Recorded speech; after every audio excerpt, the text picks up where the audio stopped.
Hey, good morning. It's Larry with Boilersportsfan doing a reaction to Friday night's Purdue Gonzaga game. It's March 30th, Saturday, and some thoughts about Illinois' game today with Connecticut and Purdue, Tennessee tomorrow. Quick video. My reaction to last night, it went pretty much like I told you. Uh, Purdue, the 5.5 point favorite. Won by 12 after having led by as much as 17. They did. Connecticut had a game plan, which was to harass Edey inside and make the guards show that they could shoot. And since Purdue's the #1 outside shooting team in the country, they did that. It was close in the first half because Gonzaga had some luck with the pull-up jump shot when they would drive into Edey. But before they got too close, they would take a 10, 12-foot shot, and they were going in the first half. Purdue was up by 4. My wife said to me, "Oh, it's going to be a close, tight game, just like they predicted." And I said, "No, Purdue will pull away.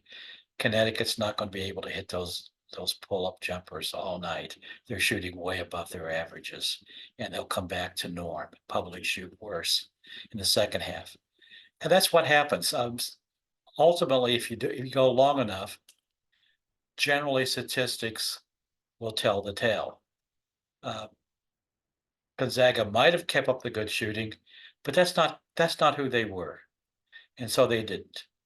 Then Zach Edey, once they got a little bit of a lead, and Gonzaga started to go back out and defend against the outside shooters, then he was pretty much 1-1, and he ran up to, I think, 28 points. The over-under on his points was 25.5.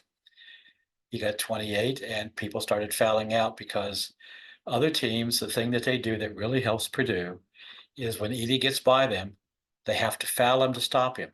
Just let him go. He's going to get 3 points, not 2, if you foul him. It tends to happen more often than not. So if you just let him go, you live to fight another day, and maybe you'll have better luck next time. But teams have not figured that out. The only other way to stop Edey is to have the refs give you an assist or Hollywood him. Let them call a couple of quick touch fouls on him early in the first half, or your player goes up and acts like he's going to fight Edey, which everybody in the place knows is a joke. And if he stares back, they both get technical fouls, and that'll help get him out of the thing. I think Edey has figured that out, and it won't work. Oh, by the way, the Wisconsin coach who figured that out, the fans are grumbling for his head because he's not been very good the last few years. And I'd like to be the first from outside to say bye-bye. But you'll probably hang on for one more year before they send you packing. The fact that some of your good players are leaving the team might be an indication of what they think the future is like for Wisconsin. But enough of my personal prejudice. Illinois is going to play Connecticut. I said yesterday that if they played 5 times on a neutral site, Illinois would win 2 and Connecticut 3.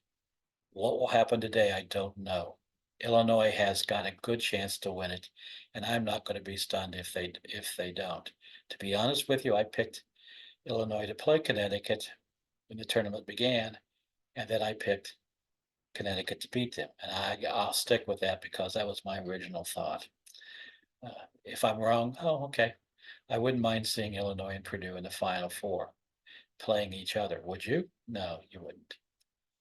Then we look to tomorrow afternoon, and Purdue plays Tennessee. And already the podcasters say, Tennessee is a better, have you heard this before? Tennessee is a better team. They've improved since the start of the year. Oh, they know how to handle Edey. They'll double team him. And Tennessee's point guard, they'll shut Smith down. He won't be able to handle him. This is in every game. This has been said. We'll see if they, if like the stopwatch, they end up being right once a day or twice a day. But I'm going to stay with Purdue in this one. I note that Tennessee has, I think, 4 players, 6'9" or taller. 2 of them are freshmen. Uh, if the refs call a decent game, they have no chance of containing Edey. Purdue now has 5 or 6 players who can hit threes. If you can manage to shut down 1 or 2 of them, there's 4 more willing to take a chance that Painter seems to show that he has some confidence in. And some of the new players coming off the bench are tall and extremely athletic, are next year's stars. So I think in some situations, Purdue will get better going to its second string, which is a good place to be. Now, all that aside, I'm going to end up by talking about podcasters who are sponsored by gambling sites. I have a friend who says, stop calling them gambling sites. They're gaming sites. No, they're not. They're gambling sites. There's no game to it. These guys are serious. They want your money. They figured out a foolproof plan to get your money. Years ago, all this going on now was illegal because people thought, well, this is just bad for people. We're well past that. It's bad for people stuff thing now, and it's like there's money in it. We can tax it. We can get a cut. And so the government is not trying to stop sports gambling now. It wants a cut. And the gambling industry is very happy to pay them off. It's cheaper than fighting them. So the gambling industry is going to make money. But like any industry, they want to maximize their profit. And what I've seen them do the last couple of years, they have started hiring over-the-hill players and failed coaches to go on and be experts. And these guys are simply touts. If you don't know what a tout is, look it up. But it's somebody who promotes. And he promotes whatever he's told to promote. In horse racing, they'll sell you handicap things and say, here's who to bet on. But they're not betting their money on it because they know they're probably going to lose. But they'll tout it to you. So these touts, and I'm looking at you, Double D in Indianapolis, failed basketball coach and over-the-hill player. They'll say whatever they're told to say. They'll promote whatever team that they're told to promote. And I think their goal is simply to get you to bet for the right team. In this case, the right team is the team getting the fewest bets on them. The gambling industry wants to even up the bets. If somebody bets 100,000 on Purdue, they want somebody else to bet 100,000 on Tennessee.